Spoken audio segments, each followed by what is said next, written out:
Hello friends, welcome to GS career academy. आज की class में डिस्कस करेंगे 9 अप्रैल के सभी करंट अफेयर, साथ में सभी करंट अफेयर से related important fact. Current affair के बाद कुछ स्टैटिक जीके के क्वेश्चन जो आपके आने वाले सभी एग्जाम्स के लिए इंपॉर्टेंट है, उनको भी हम लोग डिस्कस करेंगे। आज की इस करंट अफेयर की पीडीएफ फाइल को आप हमारे Telegram group GS career academy से डाउनलोड कर सकते हैं। टेलीग्राम ग्रुप की लिंक इस वीडियो के डिस्क्रिप्शन में भी दी गई है। साथ में सब्सक्राइब करना भी मत भूलिएगा आपके अपने चैनल जीएस कैरियर एकेडमी को, जिससे कि आने वाले सभी वीडियोस की नोटिफिकेशन भी आप लोग को मिलती रहे। तो चलिए स्टार्ट करते हैं। आज का पहला क्वेश्चन है, संयुक्त राष्ट्र महासभा ने किस देश को मानव अधिकार परिषद यानी यूएनएचआरसी से निलंबित कर दिया है? तो अभी संयुक्त राष्ट्र महासभा ने रूस को यूएनएचआरसी के परिषद से निलंबित किया है। तो इस क्वेश्चन के लिए बी ऑप्शन सही है। रूस को निलंबित क्यों किया गया है? यह निलंबन यूक्रेन में रूस द्वारा किए जा रहे कथित अत्याचारों के मद्देनजर वैश्विक प्रतिक्रिया के तौर पर किया गया है। रूस दूसरा देश बना है जिसको यूएनएचआरसी के परिषद से निलंबित किया गया है। इससे पहले वर्ष 2011 में उत्तरी अफ्रीका का देश है लीबिया, और लीबिया को भी यूएनएचआरसी के परिषद से निलंबित किया जा चुका है। इस क्वेश्चन से रिलेटेड जो इंपॉर्टेंट पॉइंट बनते हैं उनको डिस्कस करते हैं। रूस को निलंबित करने का प्रस्ताव संयुक्त राज्य अमेरिका की ओर से पेश किया गया था। 93 देशों ने इस प्रस्ताव के पक्ष में मतदान किया और 24 देशों ने इसके विपक्ष में मतदान किया है। 58 देशों ने इस मतदान में भाग नहीं लिया। भारत इसमें क्या किया है? तो भारत इसी 58 देशों की लिस्ट में था जिसने इस मतदान में भाग नहीं लिया है।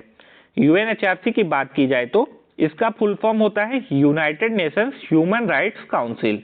इसकी स्थापना कब हुई थी? 15 मार्च 2006 को। यूएनएचआरसी का मुख्यालय कहां पर है? इसका मुख्यालय स्विट्जरलैंड के शहर जेनेवा में, और प्रेजेंट टाइम में इसके अध्यक्ष कौन है? फेडरिको विलेजस। कौन है? फेडरिको विलेजस। नेक्स्ट क्वेश्चन है, देश का सबसे ऊंचा ओपीडी मेडिकल टावर कहां बनेगा? तो अभी इसकी घोषणा की गई है राजस्थान के मुख्यमंत्री अशोक गहलोत के द्वारा कि देश का सबसे ऊंचा ओपीडी मेडिकल टावर राजस्थान के जयपुर शहर में बनाया जाएगा। यह मेडिकल टावर जयपुर में एक हॉस्पिटल है, सवाई मानसिंह हॉस्पिटल, जो कि नॉर्थ इंडिया का सबसे बड़ा हॉस्पिटल है, और उसी के कैंपस में देश का सबसे ऊंचा ओपीडी मेडिकल टावर बनाया जाएगा। तो इस क्वेश्चन के लिए ए ऑप्शन सही है। यह मेडिकल टावर 24 मंजिला ऊंचा होगा और इसको डिजाइन किसने किया है? अनूप भारती ने। इस मेडिकल टावर के ऊपर हेलीपैड की व्यवस्था भी होगी। देश का पहला जो अभी बनाए गए कुछ चीजें हैं उनके बारे में डिस्कस करते हैं। भारत का अपनी तरह का पहला आर्टिफिशियल इंटेलिजेंस और रोबोटिक टेक्नोलॉजी पार्क कहाँ उद्घाटन हुआ है? इसका बेंगलुरु में। राष्ट्रीय ई विधान एप्लीकेशन कार्यक्रम को लागू करने वाला पहला राज्य कौन सा बना है? नागालैंड। डिजिटल भूमि दस्तावेजों की डोर स्टेप डिलीवरी शुरू करने वाला देश का पहला राज्य बना है बिहार। देश का पहला चिकित्सा शहर यानी इंद्रायणी मेडिसिटी कहाँ स्थापित किया जाएगा? तो इसको महाराष्ट्र के पुणे शहर में बनाया जाएगा। इसका नाम रखा गया है इंद्रायणी मेडिसिटी। भारत का अपनी तरह का पहला वर्ल्ड पीस सेंटर कहाँ स्थापित किया जाएगा? तो इसको हरियाणा राज्य में बनाया जाएगा। नेक्स्ट क्वेश्चन है, हाल ही में अलेक्जेंडर वुसिक किस देश के दूसरी बार राष्ट्रपति बने हैं? तो इमेज में देखिए, ये है अलेक्जेंडर वुसिक, और ये अभी सर्बिया देश के दूसरी बार राष्ट्रपति चुने गए हैं। तो इस क्वेश्चन के लिए बी ऑप्शन सही है। अब सर्बिया के राष्ट्रपति चुने गए हैं, तो मैप में देखिए सर्बिया को। सर्बिया की कैपिटल क्या है? बेलग्रेड। सर्बिया की करेंसी क्या है? सर्बियन दिनार। और सर्बिया के अभी प्रेजेंट टाइम में जो राष्ट्रपति कौन चुने गए हैं? Alexander Vucic. अब डिस्कस कर लेते हैं 2022 में जो अलग अलग देशों के राष्ट्रपति या फिर प्रधानमंत्री चुने गए हैं, तो ये परीक्षा की दृष्टि से आपके लिए इंपॉर्टेंट बनते हैं। चिली के सबसे युवा राष्ट्रपति बने हैं गैब्रियल बोरिक। हंगरी की प्रथम महिला राष्ट्रपति कौन बनी है? Katalin Novak. एस्टोनिया की पहली महिला प्रधानमंत्री बनी है काजा क्लास। ट्यूनेशिया की पहली महिला प्रधानमंत्री बनी है नजला बोर्डन रोमधाने। तुर्कमेनिस्तान के नए राष्ट्रपति बने हैं सरदार बर्डी मुखामेदेव। दक्षिण कोरिया के नए राष्ट्रपति चुने गए हैं यून सुक योल। चेक गणराज्य के नए प्रधानमंत्री बने हैं पेत्र फियाला। इसके बाद इटली के नए प्रधानमंत्री चुने गए हैं मारियो दाद्री। पेरू के नए राष्ट्रपति बने हैं पेट्रो कैस्ट्रिलियो। मलेशिया के नए प्रधानमंत्री बने हैं इस्माइल साबरी और ईरान के नए राष्ट्रपति बने हैं इब्राहिम रईसी। याकूब हैती के नए प्रधानमंत्री बने हैं एरियल हेनरी। तो ये सभी इंपॉर्टेंट है आपके आने वाले एग्जाम्स के लिए, क्योंकि ये 2022 में सभी लोग चुने गए हैं अलग अलग देशों के राष्ट्रपति या प्रधानमंत्री के रूप में। नेक्स्ट क्वेश्चन है, हाल ही में किस राज्य सरकार ने AAI को जमीन लीज पर देने के लिए एक समझौते पर हस्ताक्षर किए हैं? तो अभी उत्तर प्रदेश राज्य सरकार ने AAI यानी एयरपोर्ट्स अथॉरिटी ऑफ इंडिया को जमीन लीज पर देने के लिए एक समझौते पर हस्ताक्षर किए हैं। एक्चुअली में अयोध्या में मर्यादा पुरुषोत्तम श्री राम अंतरराष्ट्रीय हवाई अड्डा बनाने के लिए 317 एकड़ भूमि को लीज पर देने के लिए AAI को यह समझौता हस्ताक्षर किया है उत्तर प्रदेश सरकार ने। अब बात आ रही है उत्तर प्रदेश की, तो उत्तर प्रदेश की कैपिटल क्या है? लखनऊ। अभी उत्तर प्रदेश में आप सभी लोग को पता है कि हाल ही में चुनाव संपन्न हुए हैं और नए चीफ मिनिस्टर कौन बने हैं? दूसरी बार उत्तर प्रदेश के योगी आदित्यनाथ। गवर्नर कौन है उत्तर प्रदेश के? आनंदीबेन पटेल। उत्तर प्रदेश में विधानसभा की कितनी सीटें हैं? 403। लोकसभा की कितनी सीटें हैं उत्तर प्रदेश में? 80 सीटें हैं। और विधान परिषद की कितनी सीटें हैं? 100 सीटें हैं उत्तर प्रदेश में विधान परिषद की। उत्तर प्रदेश से रिलेटेड जो लेटेस्ट करंट अफेयर आपके आने वाले एग्जाम में पूछे जा सकते हैं, भारत में सब्जियों का सबसे बड़ा उत्पादक राज्य अभी हाल ही में उत्तर प्रदेश बन गया है। इससे पहले भारत में सबसे बड़ा सब्जियों का उत्पादक राज्य था आंध्र प्रदेश, लेकिन आंध्र प्रदेश को पीछे छोड़कर अब सबसे बड़ा उत्पादक राज्य बना है उत्तर प्रदेश। राष्ट्रीय जल पुरस्कार 2022 में सर्वश्रेष्ठ राज्य के रूप में उत्तर प्रदेश को चुना गया है। 11वीं हॉकी इंडिया जूनियर राष्ट्रीय चैंपियनशिप उत्तर प्रदेश ने जीती है। टाटा पावर रिन्यूएबल एनर्जी ने उत्तर प्रदेश में 100 मेगावाट सौर परियोजना शुरू की है। राज्य सरकार ने स्कूलों में 100% दाखिला के लिए स्कूल चलो अभियान कार्यक्रम को शुरू किया है। इंपॉर्टेंट है क्योंकि अभी हाल ही में इसको शुरू किया गया है। दुर्गा शंकर मिश्र को राज्य के नए मुख्य सचिव के रूप में नियुक्त किया गया है। DRDO ने उत्तर प्रदेश के पिलखुआ में फायर सेफ्टी ट्रेनिंग सेंटर को खोला है। उत्तर प्रदेश के 2 रेलवे स्टेशन हैं जिनका भी हाल ही में नाम बदला गया है। झांसी रेलवे स्टेशन का नाम बदलकर कर दिया गया है वीरांगना रानी लक्ष्मीबाई स्टेशन। एक स्टेशन है मड़ुआडीह स्टेशन और इसका नाम बदलकर किया गया है Banaras railway station. Next question है, भारत के किस शहर में कोरोना का नया वेरिएंट XE पाया गया है? तो अभी भारत के मुंबई शहर में कोरोना का यह नया वेरिएंट XE का पहला केस मिला है। तो इस क्वेश्चन के लिए बी ऑप्शन सही है।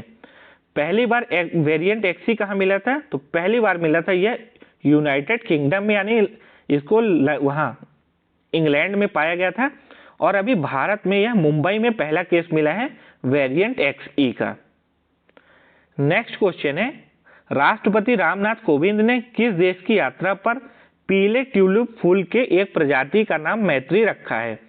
तो आपको बता दें अभी अपने देश के राष्ट्रपति रामनाथ कोविंद ये 2 देशों की यात्रा पर गए थे। पहले ये गए थे तुर्कमेनिस्तान, उसके बाद ये गए थे नीदरलैंड।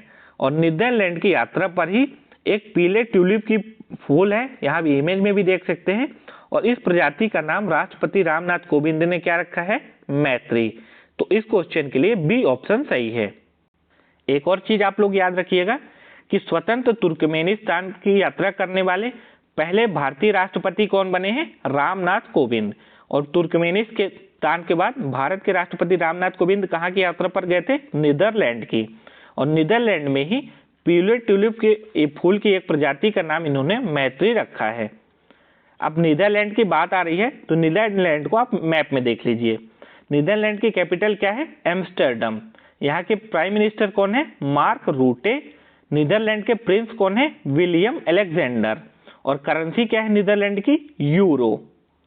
नेक्स्ट क्वेश्चन है, किस भारतीय बैंक ने India SME asset reconstruction company में अपनी 8% हिस्सेदारी बेचने के लिए एक समझौता किया है? तो अभी यूनियन बैंक ऑफ इंडिया ने India SME asset reconstruction company में 8% हिस्सेदारी बेचने के लिए समझौता किया है। तो इस क्वेश्चन के लिए डी ऑप्शन सही है। India SME asset reconstruction company है जो सूक्ष्म लघु उद्योग के एनपीए समाधान पर केंद्रित है। एनपीए क्या होता है? एनपीए का फुल फॉर्म होता है नॉन परफॉर्मिंग एसेट, यानी आप जब किसी बैंक से लोन लेते हैं और फिर उस लोन को आप वापस चुका नहीं पाते हैं तो उस राशि को क्या बोलते हैं? एनपीए यानी नॉन परफॉर्मिंग एसेट्स। और इसी के लिए अभी यूनियन बैंक ऑफ इंडिया ने India SME asset reconstruction company के साथ 8% हिस्सेदारी बेचने के लिए समझौता किया है। अब यूनियन बैंक ऑफ इंडिया ने यह समझौता किया है तो यूनियन बैंक ऑफ इंडिया यानी यूबीआई की स्थापना कब हुई थी? 11 नवंबर 1919 को। इसके संस्थापक कौन थे? सेठ सीताराम। इसका मुख्यालय कहां पर है? मुंबई शहर में। एमडी एंड सीईओ कौन है यूबीआई के? राज किरण रॉय। यूबीआई का टैगलाइन यानी ध्येय वाक्य क्या है? Good people to bank with. क्या है? Good people to bank with. Next question है, हाल ही में फोर्ब्स द्वारा जारी 2022 के अरबपतियों की सूची में कौन पहले नंबर पर रहा है? तो अभी फोर्ब्स ने एक लिस्ट जारी की है जिसमें 2022 में अरबपतियों की सूची में सबसे पहले नंबर पर रहे हैं एलन मस्क। एलन मस्क पहले नंबर पर है। दूसरे नंबर पर है बर्नार्ड अर्नोल्ट। तीसरे नंबर पर है जेफ बेजोस और 10वें नंबर पर है अपने देश भारत के उद्योगपति मुकेश अंबानी। अब पहले नंबर पर है एलन मस्क, तो इमेज में देखिए ये है एलन मस्क। एलन मस्क जो कि फेमस कंपनी टेस्ला मोटर्स और स्पेस एक्स के मालिक भी हैं और यही अभी सबसे पहले नंबर पर हैं फोर्ब्स द्वारा जारी अरबपतियों की लिस्ट में। नेक्स्ट क्वेश्चन है, हाल ही में कौन सरस्वती सम्मान 2021 से सम्मानित हुए हैं? तो अभी रामदास मिश्रा को सरस्वती सम्मान 2021 से सम्मानित किया गया है। तो इस क्वेश्चन के लिए ए ऑप्शन सही है। इमेज में देखिए ये है रामदास मिश्रा। ये एक प्रख्यात कवि हैं और साहित्यकार भी हैं। इनकी कविता संग्रह है मैं तो यहाँ हूँ। कौन सी कविता संग्रह है? मैं तो यहाँ हूँ। और इसी के लिए इनको सरस्वती सम्मान 2021 से सम्मानित किया गया है। नेक्स्ट क्वेश्चन है, हाल ही में द मैवरिक इफेक्ट नामक पुस्तक लॉन्च हुई है। इसके लेखक कौन है? तो अभी द मैवरिक इफेक्ट नामक यह पुस्तक लिखी है हरीश मेहता ने। तो इस क्वेश्चन के लिए सी ऑप्शन सही है। अब इंपॉर्टेंट बुक की बात आ रही है तो जो कुछ बुक अभी लॉन्च हुई है हाल फिलहाल में, डिकोडिंग इंडियन बाबू डोम, इसको लिखा है अश्विनी श्रीवास्तव ने।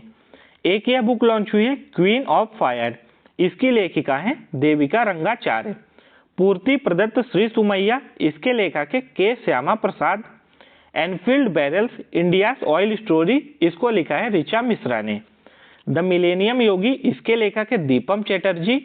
अ नेशन टू प्रोटेक्ट, इस बुक को लिखा है प्रियम गांधी मोदी ने। उड़ान एक मजदूर बच्चे की, इसको लिखा है मिथिलेश तिवारी ने। तो ये सभी बुक्स इंपॉर्टेंट हैं क्योंकि अभी 2022 में ये सभी लॉन्च हुई हैं। नेक्स्ट क्वेश्चन है, भारतीय रेलवे पार्सल की डोर टू डोर डिलीवरी के लिए किसके साथ समझौता किया है? तो अभी भारतीय रेलवे ने पार्सल की डोर टू डोर डिलीवरी के लिए इंडिया पोस्ट के साथ समझौता किया है। तो इस क्वेश्चन के लिए सी ऑप्शन सही है। अब जो आप कोई पार्सल एक जगह से दूसरी जगह रेलवे के द्वारा भेजेंगे तो आपको उसको लेने के लिए जब वो कहीं रिसीव हो जाएगा तो उसको आपको लेने के लिए वहां जाना नहीं पड़ेगा।